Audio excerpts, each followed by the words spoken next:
고린도전서 13장 8절에서 13절.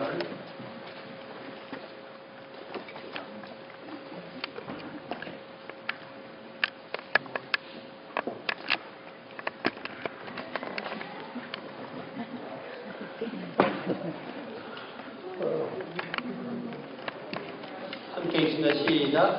사랑은 언제까지나 떨어지지 아니하되 예언도 패하고 방언도 거치고 지식도 패하리라. 우리는 부분적으로 알고 부분적으로 예언하니 온전한 것이 올 때에는 부분적으로 하던 것이 패하리라. 내가 어렸을 때에는 것이 어린아이와 같고 깨닫는 것이 어린아이와 같고 생각하는 것이 어린아이와 같다가 장성한 사람이 되어서는 어린아이의 일을 버렸노라.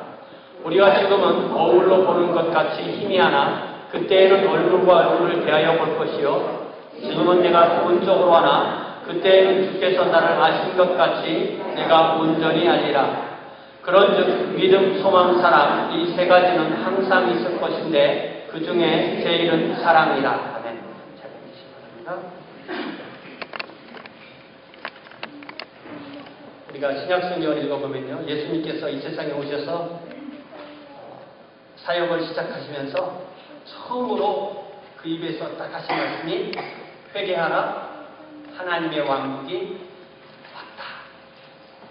예수님의 비즈니스는 뭐냐면 하나님의 왕국입니다. 하나님의 나라, 하나님의 왕국이죠. 그래서 하나님의 왕국은 예수님께서 이 세상에서 오셔서 사역을 시작하심으로 그때부터 시작된 겁니다. 그 하나님의 왕국은 계속 2000년 동안 자라고 커져서 이제 완성되어 가다가 이제 어느 날 성경 요한계시록 마지막에 보니까 그것이 새하늘과 새 땅으로 완성되게 됩니다.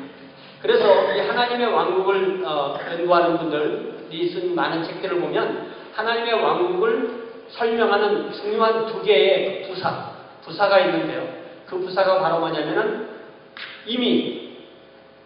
이미라는 부사와 아직 아니다라는 이 부사. Already, but not yet. 하나님의 왕국은 예수님 때 이미 시작되어서 지금 계속 자라고 있지만 아직 완성된 것은 아니고 우리 주님께서 다시 오시고 이제 부활이 일어나고 새 세상이 열리고 새하늘과 새 땅에서 완성될 것이다. 종말에는 완성될 것이다. 그래서 우리는 그리스도인은 누구냐면 미래에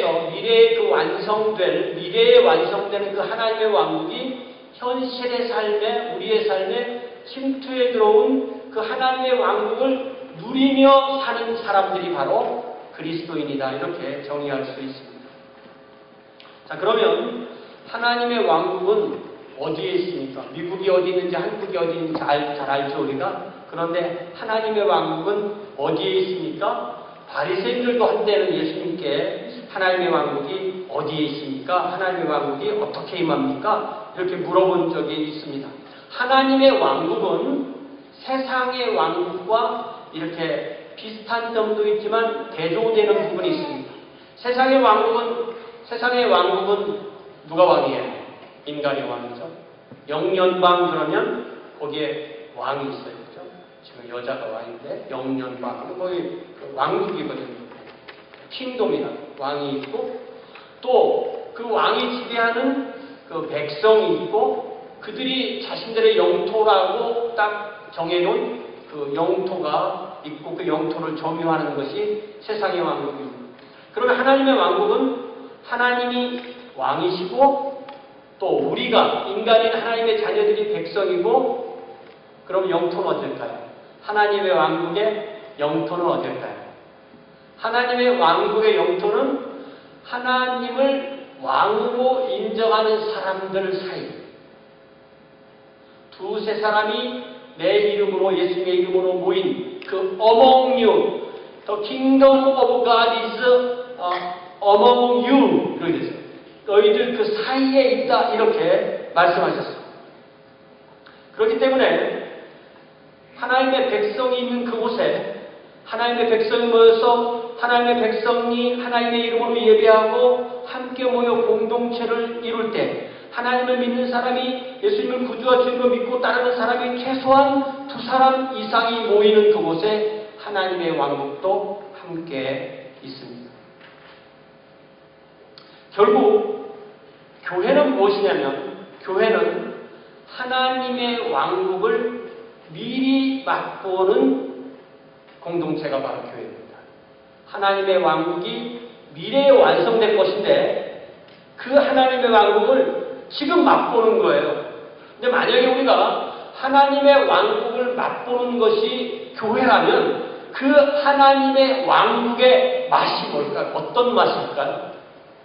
무엇을 체험해야 우리는 하나님의 왕국을 체험했다고 할까요? 그것이 바로 하나님의 사랑을 체험한 사람, 하나님의 사랑을 체험한 그 성도들이 함께 서로 사랑하는, 너희는 서로 사랑하라는 그 성도의 사랑을 체험하는 곳, 그것이 교회이고 그것이 바로 하나님의 왕국을 맛보는 것입니다. 금년도 우리 교회의 표어가 무엇입니까? 먼저 하나님의 왕국과 그 일을 구하라. 우리의 기도, 우리의 생각, 우리의 삶, 우리의 꿈, 이 모든 것이 궁극적으로 하나님의 왕국에 수렴되라는, 하나님의 왕국에 붙어있게 하라는 말씀이죠. 우리가 기도하고 우리가 생각하고 우리가 일상생활하고 우리가 꿈꾸고 우리가 분투하고 우리가 열정을 쏟아붓긴 하는데 그것이 하나님의 왕국과 전혀 연결되는 것이 아니라면 우리는 하나님 앞에서 결단코 헛되게 사는 것이라는 말씀입니다. 우리가 뭐든지 말씀든지 무엇을 하든지 그 모든 일거수일투족이 하나님의 왕국이 구현되는 것과 어떻게든 연결되고 있느냐는 것입니다. 아니면 나와 하나님의 왕국과는 전혀 동떨어져 있습니다. 만약 우리의 삶과 하나님의 왕국이 서로 아무런 연관이 없다면, 우리들의 삶 가운데 하나님의 왕국과 연결된 것을 하나도 찾을 수 없다면 미안하지만 우리는 하나님의 자녀가 아니고 하나님의 백성이 아닐 수도 있습니다. 혹 교회에 출석하는 사람은 될 수 있어요.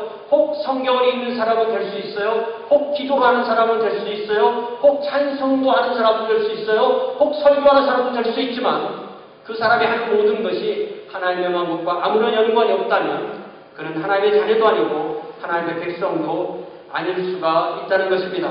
하나님의 비즈니스와 하나님이 가장 소중하게 여기는 하나님의 일과 저와 여러분이 가장 소중하게 여기는 그 일이 서로 다르다면 우리는 아마도 하나님과 아무런 관련이 없이 살 수도 있다는 것입니다.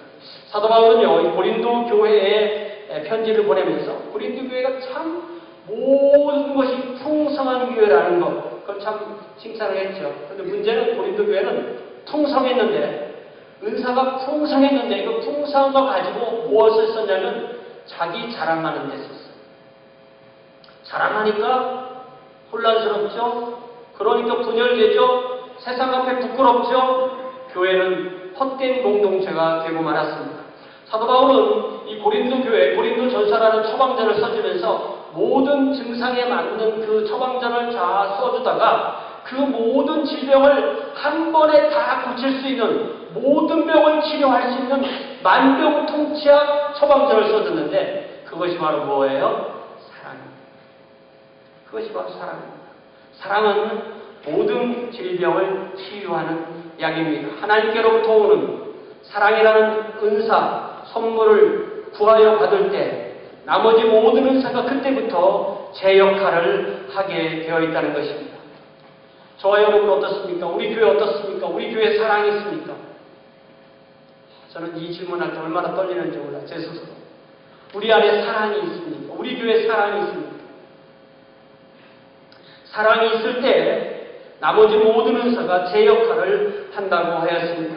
우리 교회의 모든 약함과 부족함에도 우리 교회가 어떤 기능을 할 수 있으려면 우리 교회 안에 반드시 하나님의 사랑이 흐르고 있어야 한다는 것입니다. 그래야만 하나님의 사랑으로 새 생명이 태어나고 또한 병든 영혼이 치유받는 역사가 이루어집니다. 사랑이라는 은사로 치유되고 무장될 때 우리는 매일의 삶에서 하나님의 왕국을 구하고 또한 하나님의 왕국을 위하여 사는 성도가 되는 것입니다. 그래서 저는 오늘 제목을 뭐라고 잡았어요? 사랑이 제일이다. 뭐니 뭐니 해도 사랑이 왕이다. 교회는 뭐니 뭐니 해도 사랑이다. 사랑 없으면 교회 아니다. 사랑이 제일이다. 고린도 교회는 8절에 보니까 예언이라는 말이 참 오늘날 우리에게 어려운 말이지만 꼭 오늘날 기능으로 보면 다른 사람을 영적 지도해주는, 상담해주는, 영적인 이렇게 조언을 해주는 사람의 기능이 바로 예언입니다. 이 방언은 하나님께 기도하는 것도 될 수 있고, 혹은 외국어를 잘하거나 말을 잘하는 것이 될 수도 있고, 또 지식은 오늘날 이 지식을 적용하자면 성경과 기독교 교리를 잘 알아서 다른 사람 앞에 가르칠 수 있고 다른 사람을 인도하는 그런 은사라고 생각할 수 있어요. 이런 것들이 고린도 교회는 아주 풍성했다는 것입니다. 그런데 이 문제는 이 은사가 교회를 세우고 교회를 강하게 하고 하나님의 왕국을 확장하는 것에 사용되지 않았다는 것입니다. 그들은 이 은사와 그로 인한 직분과 그 직분에 맞는 사역을 한 것이 아닙니다. 그들은 이 은사를 자기 것인 양 주장했고 자랑하고 뽐내고 계급화하고 그래서 공동체를 혼란스럽게 만들고 분열시킵니다. 은사를 주신 하나님은 안으로 성도를 섬기고 밖으로 주님을 전하기 위해서 주신 그 모든 은사를 정확하게 그 반대 용도로 사용하였다는 것입니다. 예언의 은사는 있었는데 사랑의 은사는 없었습니다. 방언의 은사는 있었는데 사랑의 은사는 없었습니다. 지식의 은사는 있었는데 사랑의 은사는 없었습니다. 이렇게 예언의 은사는 있지만 사랑이 없으면 그 예언의 은사를 사용한 것이 역효과를 냅니다. 방언의 은사가 있어서 열심히 무엇을 했지만 그 뒤에 사랑이 없을 때 그 결과가 결코 좋지 않습니다.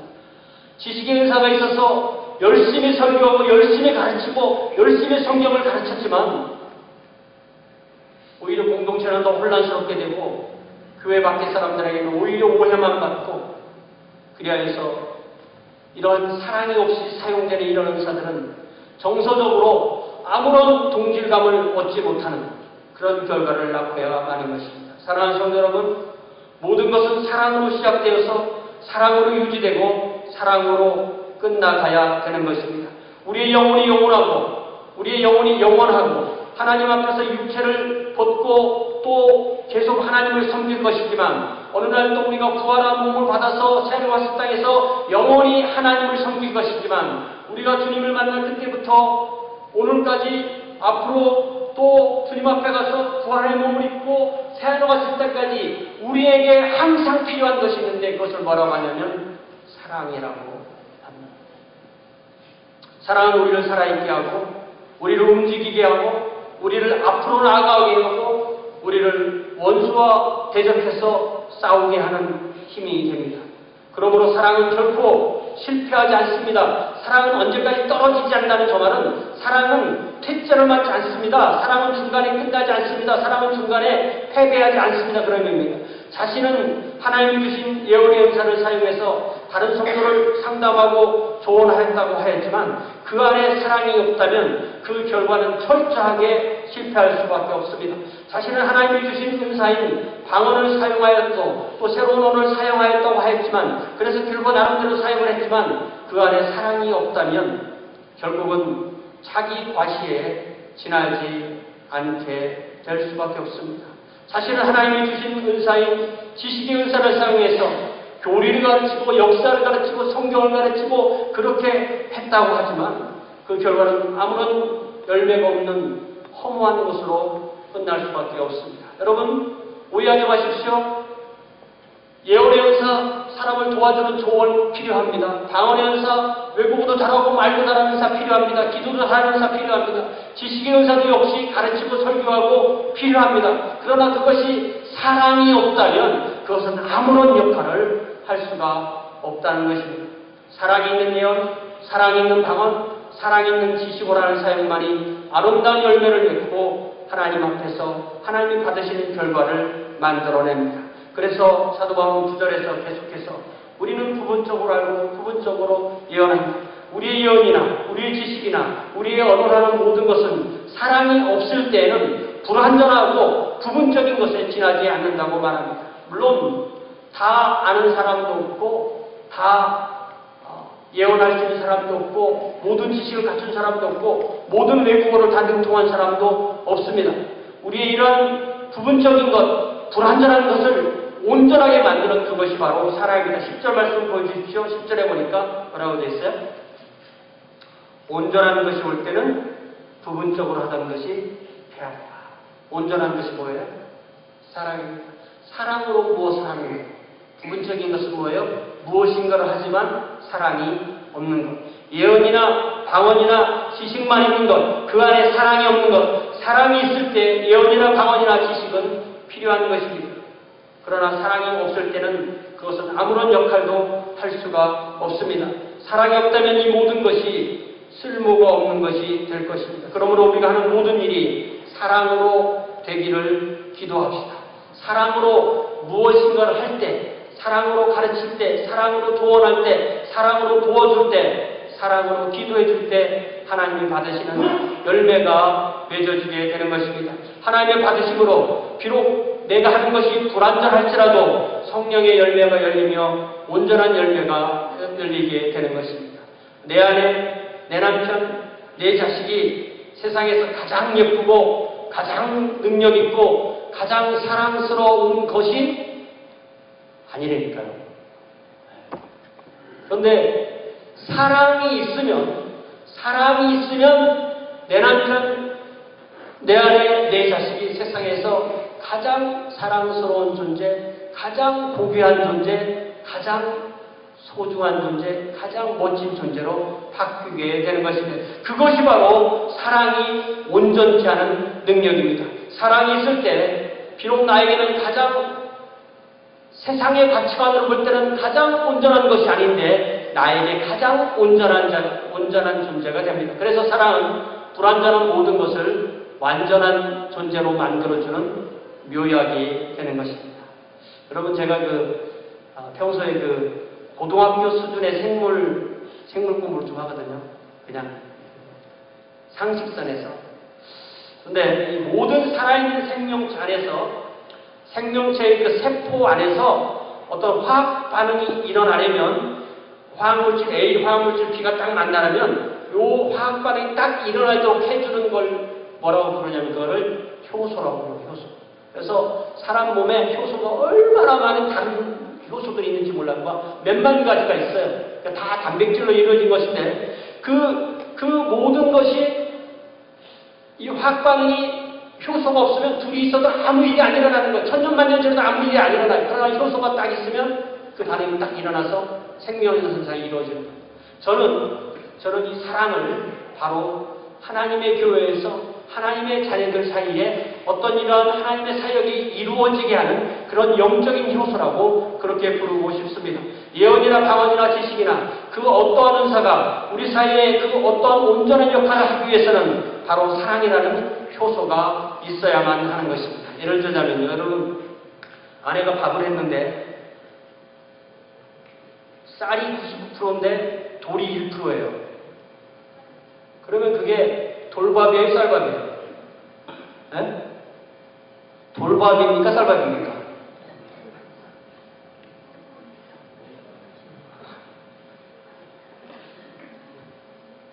돌이 한 개 있을 사이에 사이즈도 같아요. 돌이 한 개 있을 때 쌀이 99개 있으니까 그건 쌀밥이죠. 근데 뭐라고 불러요? 돌밥이라고 부른다고요. 사랑이 있으면 쌀밥, 사랑이 없으면 돌밥입니다. 우리가 어떤 것을 바라보고 평가할 때 사랑의 눈으로 보면 그것이 아름다운 것으로 바뀌는 그러한 유형이 바로 사랑이라는 것입니다. 사랑이라는 요소가 화학 반응을 일으키면 1%의 돌보다 99%의 밥에 더 가치를 두고 바라보게 되는 것입니다. 밥에 돌이 얼마나 많이 있느냐 없느냐가 중요한 것이 아니고 내가 사랑으로 볼 때 그 돌은 가려내고 먹고 씹었으면 이 안 깨졌으면 좋겠다. 이 깨졌으면 고쳐야 되겠다. 이렇게 가는 거죠. 그게 바로 사랑인 것입니다. 사랑하는 성도 여러분, 그러므로 사랑으로 하세요. 사랑으로 예언하세요. 사랑으로 방언하세. 사랑으로 지식 사용하세요. 나는 사랑이 있어. 그럼 아무것도 아니에요. 그런 말이 아니죠. 네. 온전한 것이라는 것은 사랑으로 한다는 것입니다. 여러분, 제가 우리 교회 와서 설교한 지 17년 됐는데 제 설교 여러분 다 아십니다. 참 재미없는 설교 아십니다. 그런데 이 설교를 어떻게 17년씩이나 들으셨어요? 저는 제가 여러분을 사랑하기 때문에 설교를 하는데 여러분도 저를 사랑한다면 제 설교를 훌륭한 설교로 들어줄 줄 믿습니다. 세상에 훌륭한 설교는요, 인터넷 가면 많아요. 근데 그 설교자 여러분 모릅니다. 저는 여러분하고 여러분은 잘 알고 사랑으로 이 설교 말씀이 흐르는 사이에 사랑으로 흐르게 되면 이 말씀 안에서 하나님의 음성을 들을 수 있을 줄로 믿습니다. 그럴 때 온전한 열매를 맺게 되는 것입니다. 이제 사도 바울은 11절과 12절에서 이 사랑이 있는 상태와 사랑이 없는 상태에 대해서 세 가지 예를 들어줍니다. 사랑이 없는 상태는 고린도 교회의 현재 상태이고 사랑이 있는 상태는 고린도 교회가 이제 나아가야 할 상태입니다. 사랑이 없는 형태는 그냥 우리의 현재 모습이라고 합시다. 사랑이 없는 형태는 우리가 나아갈 방향이라고 합시다. 자, 첫 번째는 사랑이 없는 상태는 마치 어린아이와 같이 미숙하고 유치하다는 것입니다. 그래서 이 어린아이처럼 말도 하고 깨닫는 것도 어린아이 같고 생각하는 것도 다 어린아이라는 것입니다. 어린아이가 어른이 될 수가 없기 때문에 말이나 깨달음이나 생각이 어린아이의 수준에 머무른다는 것입니다. 어린아이, 아직 사랑이 없는 성도, 사랑이 없는 교회, 사랑이 없는 성도, 사랑이 없는 교회는 오가는 말이나 깨닫는 것이나 또 생각하는 수준이 어린아이의 수준에 머무른다는 것입니다. 어린아이를 부정적으로 얘기할 때 어린아이의 가장 특징이 뭐냐면요. 어린아이들은 이기적입니다. 일단 자기 것부터 챙겨요. 네, 이게 어린아이 특징입니다. 그러니까 어린아이 같다, 유치하다 할 때 자기 생각밖에 할 줄 모를 때 이것을 어린아이라고 합니다. 어린아이는 자기중심적입니다. 이타적인 사랑을 할 수가 없습니다. 사랑이 없는 성도도 역시 이렇게 어린아이의 수준을 벗어날 수가 없다는 것입니다. 그러나 어린아이 같은 성도가 사랑으로 채워질 때 비록 어린아이라도 사랑을 체험하게 되면 말하는 것이나 깨닫는 것이나 생각하는 것이나 행동하는 것이 장성한 어른의 수준에 다다르게 된다는 것입니다. 다른 사람을 배려하게 됩니다. 다른 사람을 우선해서 생각합니다. 자신의 일을 할 뿐더러 또 시간과 에너지와 돈을 모아서 다른 사람을 돌보는 그런 인격과 여유를 갖게 됩니다. 나 중심의 사람이 이웃 중심의 사람, 타인 중심의 사람, 하나님 중심의 사람이 됩니다. 이렇게 어린아이 수준에서 장성한 사람의 수준으로 이끌어주는 것이 바로 하나님이 주시는 사랑이라는 은사입니다. 만약 이러한 사랑이 완벽한 수준에 달했다. 그렇다면 그것은 바로 새하늘과 새 땅인 것이죠. 우리 이 땅에서 이 교회 안에서 그 새하늘과 새 땅의 완벽한 하나님의 왕국을 미리 체험하는 공동체로서 우리를 이 자리에 주셨기 때문에 저희 우리 모두 다 장성한 신자가 되어서 이 사랑을 체험하고 이 사랑을 행할 수 있는 저 여러분 되시길 바랍니다. 우리 교회는 다 장성한 사람뿐이야. 사랑으로. 그러면 안 돼요. 그럼 그 교회는 죽습니다. 좀 이따가. 누가 있어야 돼요? 아직 사랑을 모르는 사람들이 와줘야만 또 잘하게 되는 거죠. 마치 가정에 자녀들이 있듯이요. 두 번째는 이제 12절에 나오는데요. 12절에 보니까 사랑이 없는 상태의 두 번째는 거울로 보는 것 같다. 이렇게 표현합니다. 여러분, 오늘날에는요, 거울을 보면요, 완벽하게 똑같이 보여요. 그래서 새 수준의 사람은 거울이 공간인 줄 알고 가다가 거울에 부딪혀서 이제 그 밑에다 망만 놓으면 이제 그릇만 놓으면 새잡이가 되는 거죠. 근데 옛날 거울은 그렇지 않았어요. 100년 전 거울만도 그렇지 않았습니다. 그죠? 왜 그러냐면 우리가 좋아하는 그 윤동주 시인의 그 자화상 뭐 이런 시 보면은 거기에 뭐 불이 낀 뭐 청동 거울을 닦는다 뭐 이런 얘기가 나와요. 100년 전 윤동주 이제 탄생한 지 100년 됐거든요. 100년 전까지만 해도 거울로 보는 것은 실제로 보는 것보다 잘 안 보였다는 거죠. 그러니까 이 사도 바울은 지금 거울로 보는 것과 실제로 보는 것, 거울이 없는 상태로 보는 것은 모든 것이 불확실하고 희미할 수밖에 없다. 상담을 해도 말씀을 전해도 외국어를 전해도, 외국어를 해도, 성경을 가르쳐도, 간증을 하여도, 전도를 하여도 다 사랑이 없게 될 때는 희미할 수밖에 없다고 말합니다. 그러나 이 모든 것을 함에 있어서 사랑이 함께하면 사람이 서로를 얼굴과 얼굴을 볼 때 상대방의 얼굴을 분명히 볼 수 있는 것처럼 모든 의식과 모든 감각이 뚜렷하여서 좋은 결과를 내는 체험을 하게 된다는 것입니다. 세 번째 예는 비슷한 예지만 사랑이 없는 상태의 세 번째는 부분적으로 안다. 모든 것을 다 아는 사람이 아무도 없듯이 지식도 불완전한데 거기다 사랑까지 없으면 우리가 아는 것과 우리가 전하는 것은 아무런 열매를 맺지 못한다는 것입니다. 그러나 사랑이 있을 때는 우리가 아는 것이 온전한 것으로 바뀐다는 것입니다. 마치 주님께서 나를 아시는 것처럼 내가 온전한 지식을 갖게 된다는 것입니다. 여러분, 어떨 때 보면요, 우리 어머님이 제가 저를 아는 것도 더 잘 아세요. 그러다 이제 나중에 어른 돼서 보니까 아내가 저를 아는 게 제가 저를 아는 것보다 더 잘 알아요. 어떻게 이런 일이 생기죠. 주님이 저를 아는 것이 제가 저를 아는 것보다 비교가 안 되게 저를 잘 아시는 거죠. 저를 지으시고 저를 구하시고 저를 사랑하시고 저에 대한 계획을 이기시기 때문에 주님이 나를 아는 것처럼 그렇게 내가 나를 알 수는 없다는 것입니다. 완벽하게 나를 아시는 것이죠. 나의 지식이 주님이 나를 아시는 것 같은 수준의 지식이 된다는 것은 바로 주님의 사랑이 있을 때 내가 나도 잘 알고 남도 잘 알고 내가 가지고 있는 모든 지식이 사람을 살리는 지식이 되고 하나님의 역사를 이루는 지식이 된다고 말씀하시는 거죠. 그렇기 때문에 이 모든 것을 활성화시키는 것이 바로 사랑이라는 것입니다. 주님이 나를 사랑하듯이 내가 사랑할 수 있는 그 사랑이라는 것입니다. 우리 교회가 하나님 앞에 쓰임받는 교회가 되기 위해서는 우리 교회 안에 주님의 이 사랑이 흐르고 주님의 이 사랑을 체험하고 이 사랑으로 인하여서 우리 교회 성도들이 서로 사랑할 때 우리의 사랑이 우리 교회를 흘러넘쳐서 또한 이웃에까지 영향을 주는 그런 귀한 하나님의 교회가 될 줄로 믿습니다. 자, 그래서 이제 13절에서 뭐라고 말씀하세요? 이 사도 바울은 고린도 교회에게 믿음하고 소망하고 사랑, 이 세 가지는 항상 필요하다. 항상 있다. 성도에게는 반드시 필요하다. 이 세상에 사는 날 동안에 항상 필요하다. 이 세상을 떠나서도 필요하고 새하늘과 새 땅에 사는 동안도 늘 필요하다. 이렇게 말합니다.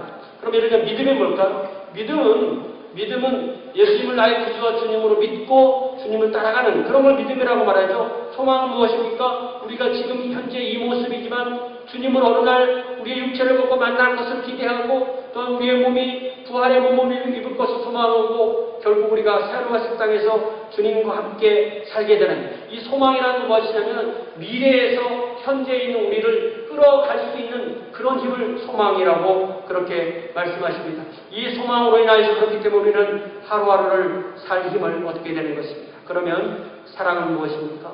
사랑은 하나님의 사랑을 받고 그래서 하나님을 사랑하고 하나님의 사랑을 받았기 때문에 교회를 사랑하고 너희는 서로 사랑했으니까 교회 안에서 먼저 사랑하고 또는 너희는 원수까지 사랑하러 왔기 때문에 이웃까지 사랑하는 그 사랑인 것입니다. 이 사랑이 제일이고 가장 위대하다고 하셨습니다. 왜 그럴까요? 예언이나 방언이나 지식은 그렇게 온전한 것도 아니고 항상 있을 것도 아니라고 하였죠. 그러나 믿음과 소망과 사랑은 언제나 있을 것이라고 했습니다. 우리가 언제나 가지고 있어야 하는 믿음과 소망과 사랑 중에서 사랑은 가장 중요한 것, 가장 소중한 것, 가장 온전한 것이라고 말씀하십니다. 왜 그럴까요? 사랑은 바로 이 모든 것을, 우리가 가지고 있는 모든 것을 실제로 일하도록, 실제로 작동하도록, 실제로 월킹하도록 그것을 활성화시켜주는 것이 바로 사랑이기 때문입니다. 그러므로 사랑을 구하십시오. 그리고 사랑으로 하십시오. 이것이 바로 그리스도인의 삶입니다. 그러므로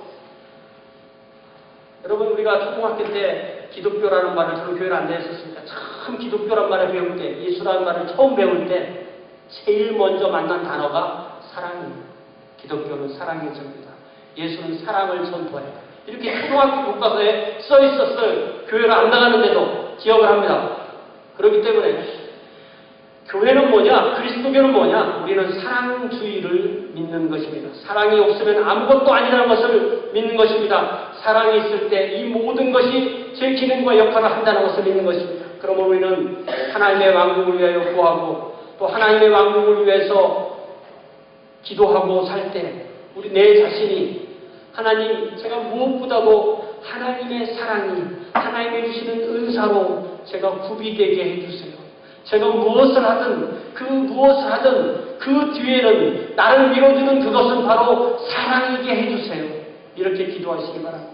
아무리 설교 잘해도 사랑 없으면 아무것도 아닙니다. 아무리 구제 잘해도 사랑 없으면 아무것도 아닙니다. 사랑이 있을 때 우리는 하나님이 보시는 것처럼 볼 수 있고 하나님이 하시는 것처럼 할 수 있고 하나님이 아시는 것처럼 할 수 있습니다. 사랑이 있을 때 우리는 하나님 중심의 삶을 살 수 있습니다. 그러므로 사랑하는 성도 여러분, 무엇보다도 사랑을 구합시다. 그리고 사랑으로 삽시다. 그럴 때 우리는 하나님의 왕국을 이 땅에서, 이 교회 안에서, 우리 가정에서, 내가 가는 그곳에서 하나님의 왕국을 맛보고 체험하게 되는 것입니다. 이 한 주간도 이렇게 하나님의 사랑으로 하나님의 왕국을 여기에서 맛보고 체험하는 저 여러분 모두가 될 수 있기를 주님의 이름으로 부탁을 드립니다. 기도하겠습니다. 사랑의 아버지 하나님, 사랑이 제1이라고 하였는데 주님, 우리가 주님 사랑을 체험했습니까? 주님 사랑 안에 살고 있습니까? 그 사랑으로 살고 있습니까? 그 사랑을 행하고 있습니까? 주님, 우리가 먼 나라에 가서 복음을 전하지 못한다 할지라도 주님, 우리가 있는 그곳에서 주님을 드러낼 수 있는 사랑의 사람, 사랑의 교회, 사랑의 공동체가 될 수 있도록 인도하여 주시옵소서. 예수님의 이름으로 기도하옵나이다. 아멘. 다 같이 자리에 일어나셔서 하나님 아버지의 마음, 오늘 들으신 말씀을 생각하면서 이 찬송 부르는데 제가 박치라 이거 자꾸 틀려요. 근데 저를 듣지 마시고 악보를 뚜렷하게 쳐다보고 악보 보고 부르시기 바랍니다.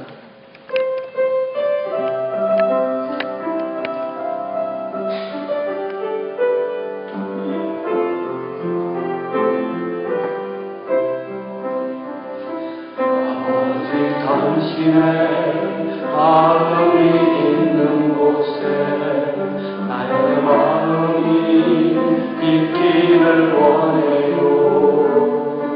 아버지, 당신의 눈물이 모인 곳에 나의 눈물이 보이길 원해요. 아버지, 당신이 바라보는 영혼에 나의 눈이 향하길 원해요. 아버지, 당신이 굶어 있는 어려운 땅에 나의 두 발이 향하길 원해요. 나의 마음이 아버지의 마음아, 내 모든 아버지의 뜻이 될 수 있기를. 나의 몸이 아버지의 마음아, 내 모든 삶 당신의 삶 되게로. 지금은 우리 주 예수 그리스도의 무한한 사랑과 아버지 하나님의 극진하신 사랑하심과 성령의 내주하시고 교통하심, 하나님의 사랑을 체험하며 또한 그 사랑 안에서 사랑으로 행하기를 원하는 모든 주의 자녀들에게 지금부터 영원토록 함께 하시기를 간절히 축원하옵나이다.